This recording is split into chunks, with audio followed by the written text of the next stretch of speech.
Well, hello there, and welcome back to Star Wars The Old Republic and the Onslaught expansion. Now you may be wondering, why am I standing next to a field mail droid? Well, this is exactly the reason. We have mail from 4 different people. Moff Pyron is one of them, and he says, "Your speech aboard vacant spice dock? No. Space dock was a welcome surprise. The Empire is strong, but one cannot discount the power words hold over the masses when they are delivered by the right person. They need someone like you now, someone who can inspire them and bolster their devotion to our cause. We do not have a simple task ahead of us. The Republic grows bold, and some of the rumors that have made their way to me are disturbing." I could make a, well, Star Wars reference now, yes. Anyway, your lack of faith is just, yeah, anyway. With you on our side, though, victory is all but assured, no matter what tricks those dogs have learned. Well, are they old dogs? Because old dogs can't really learn new tricks, maybe? Can they? Well, really depends. Anyway, let's move on. This is Igo, Admiral Igo, if you remember him from the previous episode. "Greetings, Commander. I wanted to provide you with a status report on Commodore Pardax's orientation. As predicted, she is a quick study. In fact, she's already compiling a list of potential operational improvements, a real go-getter. She'll serve you well. She's knowledgeable and very insightful in her application of military and logistical methods. She may be a little more, let's say, formal than the team is used to, but I suspect she'll settle in nicely once she gets over Galt putting his feet up on the command console. I am glad to have served with you, Commander, and I think Commodore Pardax will prove to be a valuable asset in my absence. Good luck out there." And now we have something from one of the people that is sitting in my seat, or sitting in Zaynash's seat, shall we say. "You think your hollow threats frighten me? You're nothing compared to a true Sith. It's pathetic that the Dark Council ever permitted a wretch like you in its presence. A mistake I will see corrected. You and that hodgepodge of sycophants you call the Alliance will crumble, as do all things that stray so far from Sith doctrine. I look forward to crushing your pitiful attempts to claim my seat." Is it just me that finds that absolutely hilarious? Because I'm just like, he's written a mail to me. Literally, written a mail, like, come on now. If that's not pathetic, I don't know what is. Anyway, Darth Savik, who is the person that we're currently helping on Onderon at the moment, is now saying, "While I admire your thorough approach, did you need to slaughter all of the assassins, even the Gand leader? My intermediaries have contracted him a number of times when my droids will not suffice, and he was always quite capable. Now I'll be forced to find someone else, and it's so hard to find competent organics.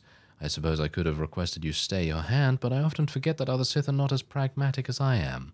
Ah well, your efforts are still appreciated, Commander, and thankfully that was just in time before the male droid disappeared." Isn't that fantastic? Anyway, I had a pretty cool experience and encounter today. For those of you that have seen my various series, including the Sith Inquisitor, the Trooper, and everything, I saw a very old friend today, Zabosh, who is indeed Zanish, or Zenny in this case, and, well, I spoke to them today. Isn't that amazing? Yeah, it's just amazing how many people, how many friends actually come back into the fold when there's a new expansion or something, and you get to see them again, and it's just so fantastic, reminiscing about old times, asking about how they are and everything. And it's just really great to see. It's really, really great to see Zabosh. I mean, literally, you know, they're always going to be Zabosh to me, I think, because that is the first time that I encountered them back in the Trooper series. If you haven't seen the Trooper series, I'd highly recommend checking it out. We had a whole bunch of fun adventures in that, myself and Zabosh, and indeed even in the Sith Inquisitor series, where Zabosh then played a different character called Zenny. And yeah. Anyway, that is really, really cool in my opinion. Anyway, so we are going to head into the personal phase and meet with Lana. "Ah, Commander. I believe I found a pair of local guides we can trust." Jakaro? C2D4? Better than they treated us, clearly. We really need this.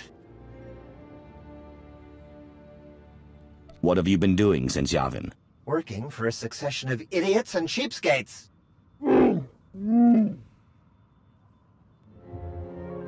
I shall leave you in their capable hands, Commander. Good luck. Ah, hands.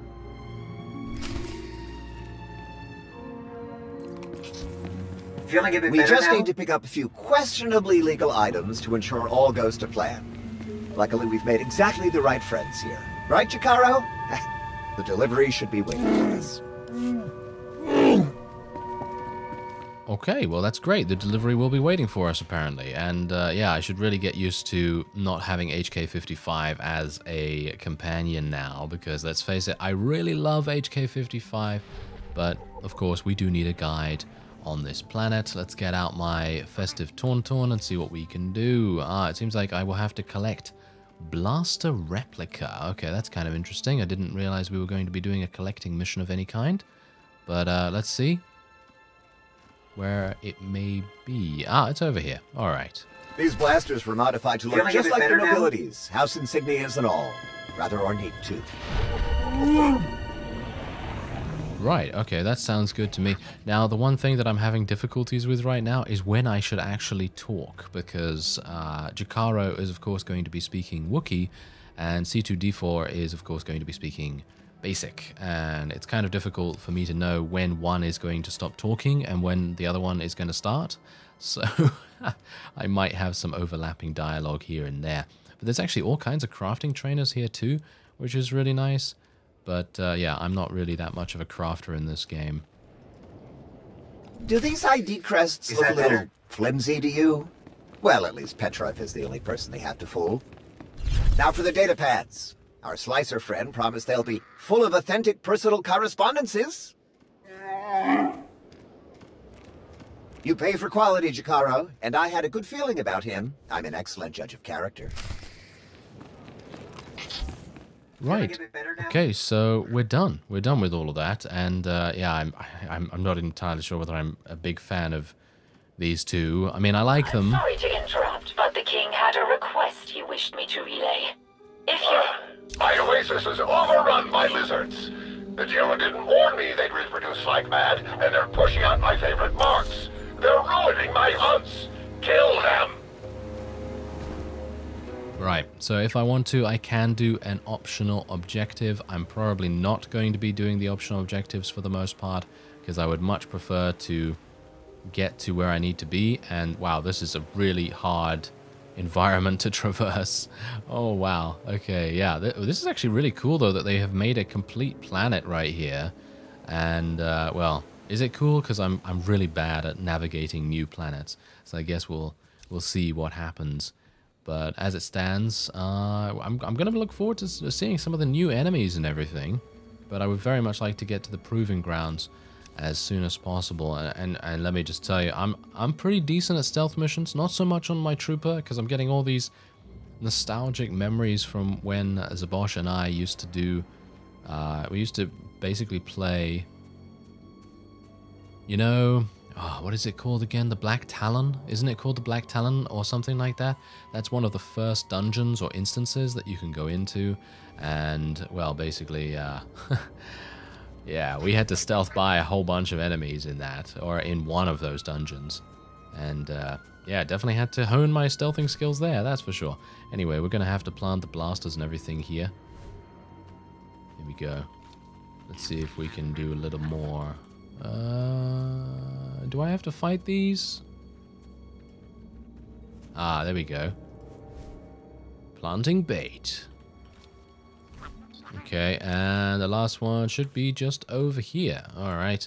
Yeah, I've got to say that I really very much enjoy this expansion so far. I feel like it is doing a really good job of fulfilling every criteria that you might want from an MMORPG, you know?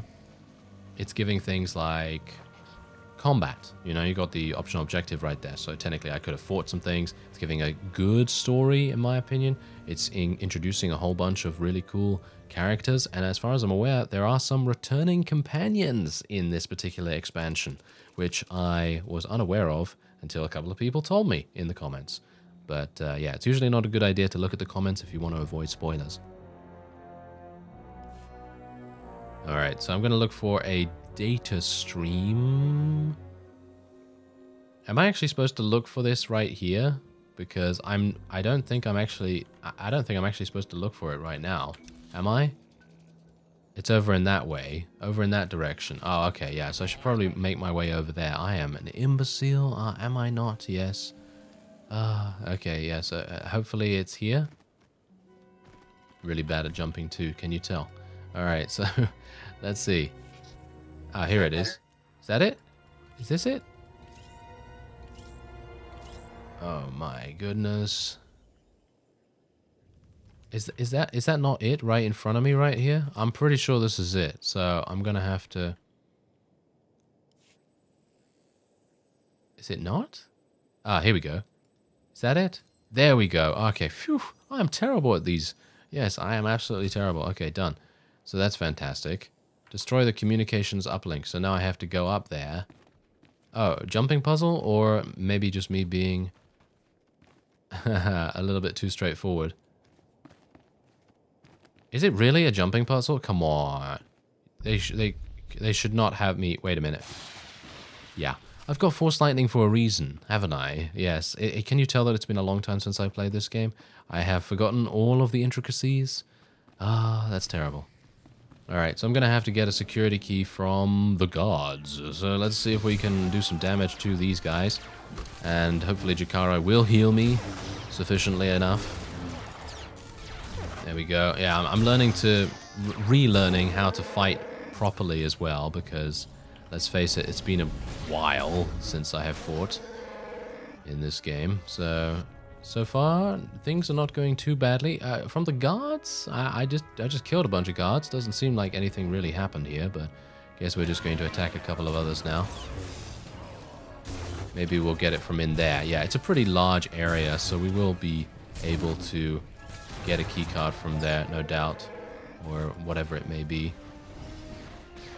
Yeah, I gotta say, I would definitely recommend playing the Hatred build. I feel like Hatred is really, really fun. And I know that a lot of people say that Deception is really fun as well, which is the other Sith Assassin specialization.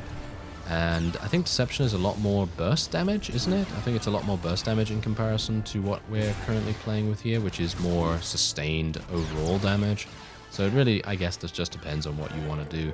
But I saw a lot of people saying, is it still worth it? You know, because I get a bunch of comments on all of the Star Wars series over time, and a lot of people say, is it still worth it to play Star Wars The Old Republic? And I gotta say that, yeah, I think it actually is every single time, because with the exception of the fact that the free-to-play model is quite harsh, you're not gonna really be able to experience all of what the game has to offer. Like, yeah, you're probably going to be able to do the class stories, but you're going to need to do a little bit more of the side quests, and you get less perks and things like that, but you're still able to experience the stories, and that's the main strength of the game, of course. I mean, you know, you want to be a part of your own Star Wars story, then this is probably the best game, with the exception of, you know, Knights of the Old Republic, to actually, you know, play, because, you know, with the exception of that being a single-player game and being a pretty old game, as it is right now, it is still fantastic to play, Knights of the Old Republic. But if you want to play something a little bit more up-to-date, a little bit, you know, maybe a little bit less, should we say, linear, because Knights of the Old Republic can only have one story, basically. You know, you're always going to have that one story. Whereas in this, you have a wide variety of different class stories, and it's pretty awesome in that way. And I say, you know, use the referral link or just subscribe yourself, but just try it out, you know, just try it out with maybe a free month or something. Just try out, you know, just try it for a month. And if you don't like it, then you don't like it. But the thing is, subscription, you know, if you play it a lot, it's not really going to be that expensive over time, because let's face it, I've played this for how much time? I've played this for, I don't know, hundreds of hours, probably 500, 600 hours or something like that.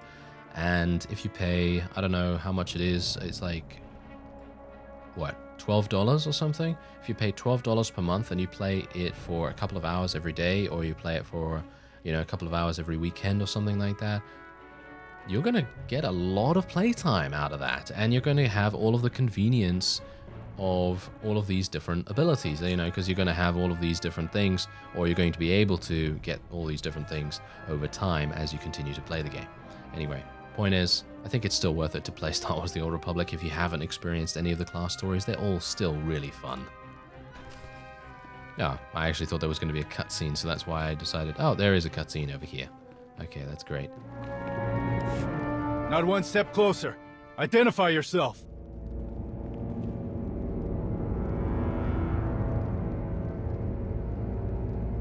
King Petrif sent me to rescue you all. You can lower your weapons. I knew it! We're saved! You'll escort us back to the lodge, yes? Ugh, I'm tired of the lodge. Let's go back to the capital. Oh, good thinking! Take us to the capital. They're not going anywhere with you. For Onderon! You will not harm my wards! Ah, so this guy's very suspicious, is he not? Yes, apparently my lying was not good enough. Yeah, now that's one thing that I gotta say I would like to see a little bit different in this game, and definitely something that you're gonna have a little bit of a better experience with Knights of the Old Republic, for example, because, let's face it, there's usually going to be only one way you can do things most of the time in Star Wars The Old Republic, and yeah, we're getting a bit confusing now with all of the different names that these games have. And they're relatively similar, but anyway, the point is that this game usually will end up being relatively the same.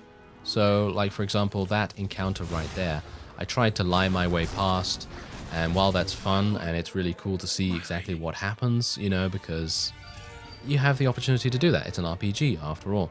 But on the other hand, I kind of know deep down that it's going to result in a combat situation, which is unfortunate, because I'd like to see my lie, you know, take me somewhere else, which will then give me another option with how to deal with the king's cousins. So I don't have to deal with them in this way, I can deal with them in all kinds of different ways. So that's definitely something that could be improved, but the overall arcing story of this planet is really, really fun so far. And yeah, I'd probably recommend checking it out if you are a subscriber. If you're not a subscriber, then you can always get my referral link. That will give you 7 days premium. It's not really necessary. You don't have to do that. It's just if you want to. But otherwise, yeah, I still think it's worth it. So let's see what we can do with these cousins. How dare you! Our cousin is the king! I know, but I can't kill him yet. So your deaths will have to tide me over. You'll regret this!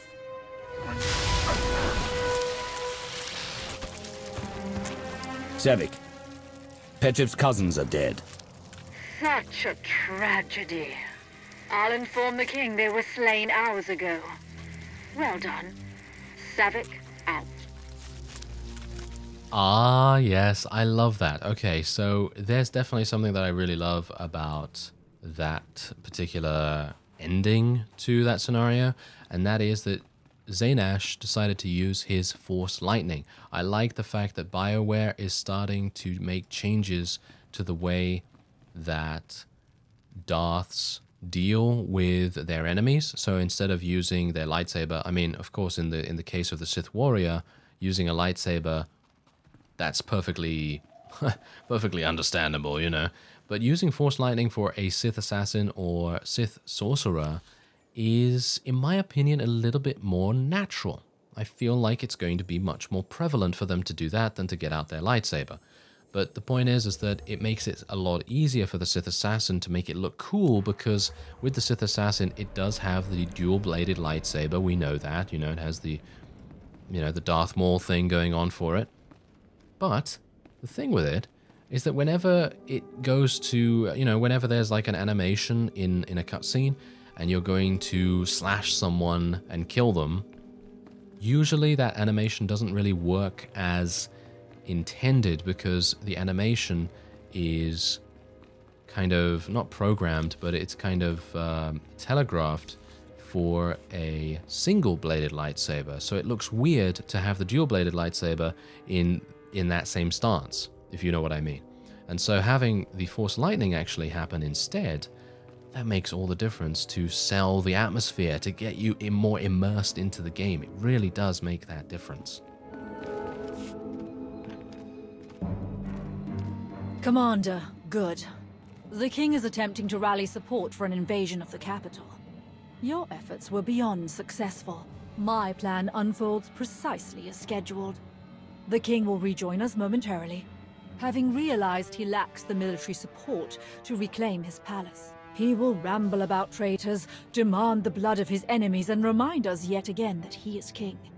Then, with the simplest prodding, he will realize where to acquire the troops he needs. You really do have this down to a science, don't you? I am not a cunning fighter like you. I learned that lesson years ago.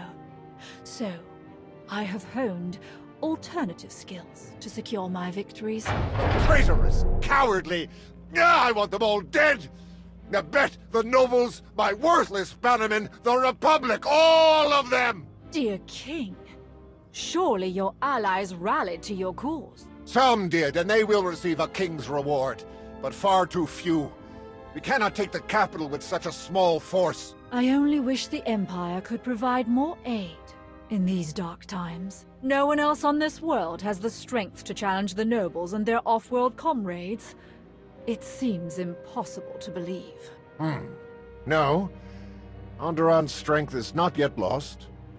There is one group. They've hated the nobles for years. Tried to undermine all relations with off-worlders. I always dismissed them as backward and paranoid, but perhaps they were right all along. About the Republic, that is. They are known as the Untamed. Their leader is a beast lord, a Kuru. He's a keeper of Onderon's old ways, but he will not join us easily. Please, King Petrith. If we cannot supply the troops you so badly need, at least allow us to win this ally for you. A Kuru and his Untamed are proud and stubborn. They have no more love for me than the nobles. I'm not sure how you could secure their allegiance. This beast lord might not possess your level of intelligence, but then, who does? I'm sure he can be reasoned with. Indeed, yes. Even a fool could see the wisdom in joining my cause. I will prepare myself for war. Good fortune to you, friends.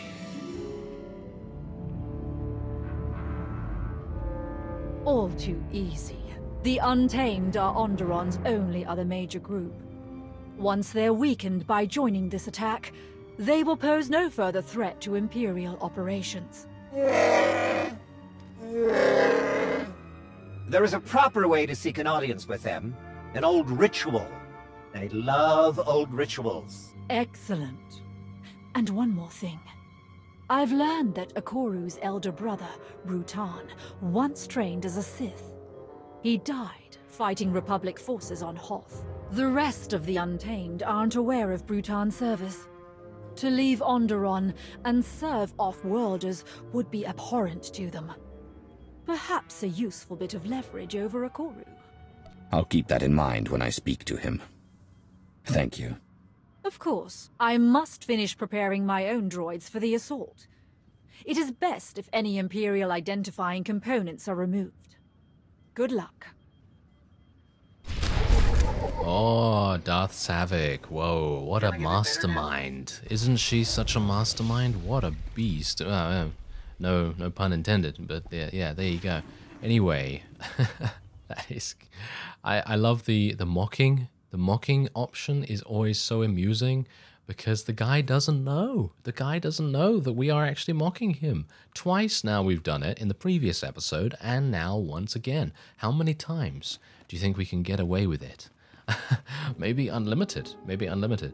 Anyway, as you can see, I am going into my logging off corner right here, and I will be ending this episode off here. I thank you very much for watching, and I will see you next time.